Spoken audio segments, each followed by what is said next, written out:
Australian resident Jessica Wongso has been charged with the murder of Myrna Jessica Salihin. Wongso and Myrna Salihin had been best friends for years after first meeting in Sydney. Jessica dilarang ditemui oleh tim dokumenter dari Netflix dan wawancara dengan Jessica sangat-sangat dibatasi. Padahal penjahat teroris sekelas Ali Imran yang ngebuat 202 orang tewas dan 209 luka-luka, Ali Imran bisa ditemui. Oh, it's almost impossible to get an actor to show me. I don't think that can happen.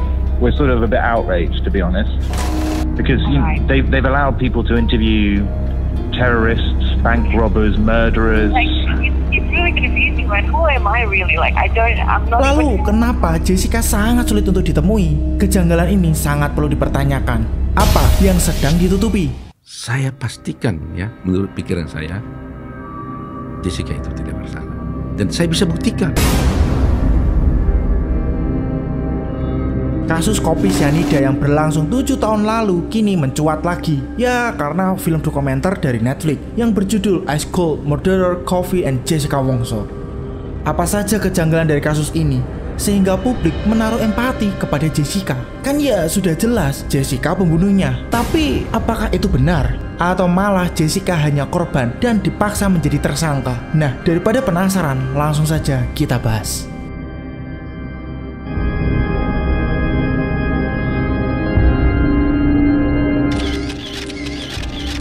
%1,000,000 guilty.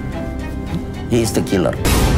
Dari video dokumenter Netflix ada hal yang perlu diperhatikan kita semua, yaitu masyarakat harus hati-hati dalam menanggapi kasus ini. 7 tahun lalu kasus ini meledak ya karena ceritanya yang menarik dengan narasi Jessica ngebunuh Myrna dengan sebuah kopi yang telah tercampur sianida dan dilakukan di tempat umum. Kebanyakan pembunuhan terjadi di tempat tersembunyi, tetapi ini berbeda, benar-benar di tempat umum yang semua orang bisa lihat. Saking menariknya kasus ini, bahkan di sidang ini diizinkan untuk disiarkan secara terbuka. Dan kalau kita ingat, opini bahwa Jessica adalah pelakunya, itu yang terus digembar-gemborkan di berbagai media. 7 tahun telah berlalu. Dengan adanya dokumenter ini, topik ini jadi menarik lagi untuk diperbincangkan. Dan kalau kita sadari masyarakat tengah digiring kembali bahwa Jessica bukanlah tersangkanya, tetapi cuma korban dari buruknya sistem peradilan di Indonesia. Apakah ini benar? Kita nggak bisa ngambil kesimpulan secepat itu. Alias Jessica Kumala Wongso alias Jess telah terbukti secara sah dan meyakinkan bersalah melakukan tindak pidana pembunuhan berencana. Dari dokumenter ini, kita sedang dipertontonkan bukan sekedar Jessica bersalah atau tidak bersalah, tetapi ada beberapa kelemahan-kelemahan dalam penyelidikan kasus kopi sianida 7 tahun lalu. Seperti jenazah yang tidak diotopsi. Di luar negeri, bila korban tidak diotopsi, sama saja dengan no case. Kalau tidak diperiksa seluruh organ, kamu tidak bisa tahu sebab matinya. Dan itu dogma, Pak, di forensik. Padahal sudah diberikan surat untuk dilakukan autopsi, tetapi tidak dilakukan. Hal ini karena adanya permintaan dari pihak polisi. Dan yang menjadi pertanyaannya adalah kenapa autopsi tidak dilakukan? Kami tanya, saudara dokter ahli, ini mayatnya Myrna diotopsi? Tidak. Oke, dia tegas di dalam sidang, boleh dilihat di film-filmnya. Tidak. Bedah mayat forensik semata-mata untuk kepentingan peradilan, dan kejelasan yang dapat diungkapkan dari bedah mayat forensik diantaranya untuk mengetahui sebab kematian, cara kematian, pembunuhan, atau mati karena penyakit. Upaya ini sangat dibutuhkan dalam proses peradilan dari tahap penyidikan, penuntutan, sampai pada pemeriksaan di persidangan. Apakah Anda melakukan otopsi? Kami tidak melakukan otopsi. Tapi ya karena autopsi ini nggak dilakukan, ya bisa saja Jessica bukan pelakunya, atau Jessica pelakunya, tetapi penyebab kematian Myrna bukan karena sianida. Hal ini belum bisa dijelaskan. Karena apa? Ya minimnya bukti yang ada. Belum lagi ada dugaan bila CCTV telah direkayasa, di mana dalam 1 detik setidaknya ada 25 frame, sedangkan dalam bukti CCTV 1 detiknya hanya ada 10 frame. Berarti dalam 1 detik itu ada 15 frame yang telah hilang. Karena rekaman tindak pidana sangat bisa dijadikan sebuah petunjuk sesuai dengan pasal 184 ayat 1 KUHP. Pembuktian inilah yang jadi landasan bagi hakim dalam ngebuat keputusan dan perkara yang diperiksa, dan bertujuan mencari atau menemukan kebenaran peristiwa yang digunakan sebagai dasar putusan hakim. Tapi kalau CCTV-nya aja udah direkayasa, ya kebenarannya sudah tidak ada lagi, dan itu sangat berpengaruh sekali dengan keputusan hakim nantinya. Ada sesuatu yang janggal di sini. Mengapa CCTV yang telah direkayasa bisa naik di meja persidangan? Belum lagi saksi ahli dari pihak Jessica diabaikan oleh hakim. Keterangan ahli diabaikan dengan alasan penyalahgunaan visa, dan berakhir saksi ahli dideportasi dan dilarang berkunjung ke Indonesia setidaknya 6 bulan lamanya.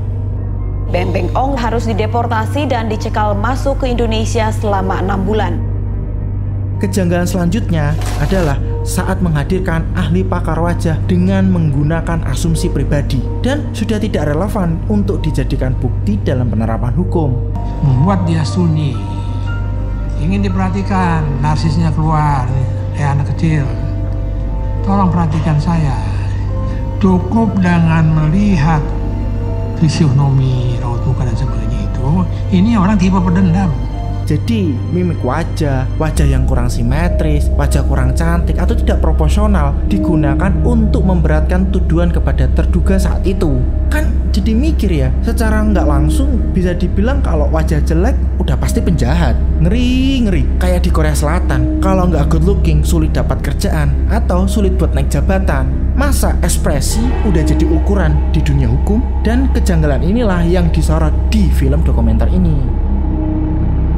Ada ahli yang coba memberikan label bahwa terdakwa ini memang orang jahat, memang kriminal sejati. Dengan cara apa?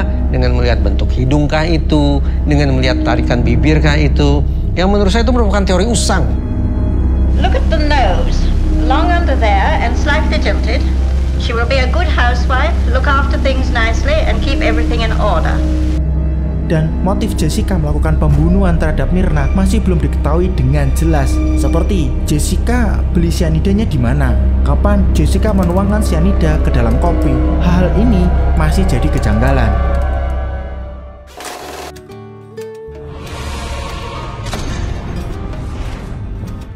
Masyarakat sudah biasa dengan sinetron, di mana setiap konsepnya akan mirip-mirip atau cenderung sama. Ada korban yang teraniaya dan selalu digambarkan baik, dan ada karakter yang jahat dengan tampang yang bengis dan tindak tanduknya jahat pula. Konsep jahat dan baik ini telah melekat kepada masyarakat, dan ketika kasus ini disodorkan kepada masyarakat dan media membombardir dengan pemberitaan bila Jessica adalah pelakunya, tidak tunggu lama reaksi masyarakat langsung menjadikan Jessica sebagai antagonisnya, Jessica pembunuh. Dari karakter sama mukanya dari Jessica sih, kayaknya emang dia bisa menyimpan atau menyembunyikan sesuatu. Kalau dari tatapan matanya mah kayak orang sakit jiwa. Kasus ini sudah menjadi sinetron di dunia nyata.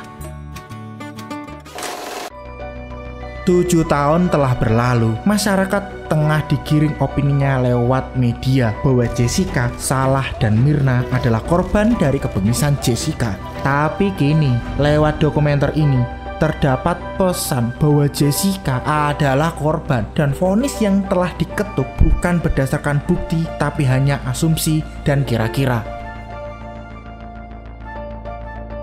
Berita ini telah kembali lagi ke permukaan. Pesan untuk masyarakat adalah jangan mudah terbawa oleh situasi, karena hal ini masih setengah kebenaran dan setengahnya lagi masih menjadi misteri hingga saat ini.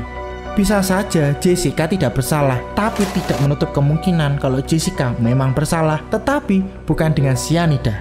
Gimana pendapat kamu? Kalau ada hal yang ingin didiskusikan, langsung komen aja di bawah. Mari kita berdiskusi bersama. Terima kasih sudah nonton video ini. Jangan lupa untuk like dan subscribe. Dan ini Relung Nalar.